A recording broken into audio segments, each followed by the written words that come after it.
મિત્રો, પોસ્ટ ઓફિસમાં એવી ઘણી બધી યોજનાઓ ચાલતી હોય છે જેમાં રોકાણ કરવાથી લાંબા ગાળે ઘણા નાણાકીય લાભો થતા હોય છે, પરંતુ એક યોજના એવી છે જે ટૂંક સમયમાં પૂરી થવાની છે. પોસ્ટ ઓફિસ દ્વારા તે યોજનાને 31 માર્ચ પછી બંધ કરી દેવામાં આવે છે. પોસ્ટ ઓફિસ દ્વારા સંચાલિત મહિલા સન્માન બચત સર્ટિફિકેટ યોજના. મહિલા સન્માન બચત પ્રમાણપત્રનો ઉદ્દેશ મહિલાઓને આર્થિક રીતે સશક્ત કરવાનો અને તેમને નાણાકીય સ્વતંત્રતા આપવાનો છે. આ યોજનામાં 31 માર્ચ સુધી ભારતની કોઈ પણ મહિલા રોકાણ કરી શકે છે. સરકાર દ્વારા આ યોજના ચાલુ કરવામાં આવી છે. આ યોજનામાં ભારતની કોઈ પણ મહિલા 2 વર્ષ માટે રોકાણ કરી શકે છે. જો એમાં વ્યાજની વાત કરવામાં આવે તો તેમાં બેંકો કરતા ઘણું વધુ વ્યાજ આપવામાં આવે છે.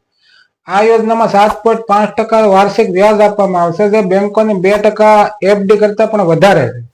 હવે તમને પ્રશ્ન એ થતો હશે કે આ યોજનામાં રોકાણ કેવી રીતે કરવું અને કેટલા રૂપિયાનું રોકાણ કરી શકાય. તો આ યોજનામાં ભારતની કોઈ પણ મહિલા 1,000 રૂપિયાથી લઈને 2 લાખ રૂપિયા સુધીનું રોકાણ કરી શકે છે. આ યોજનાની સમય અવધિ 2 વર્ષની છે, તેથી 2 વર્ષ બાદ તે મૂડી અને તેમને વ્યાજ પાછું મળી રહેશે.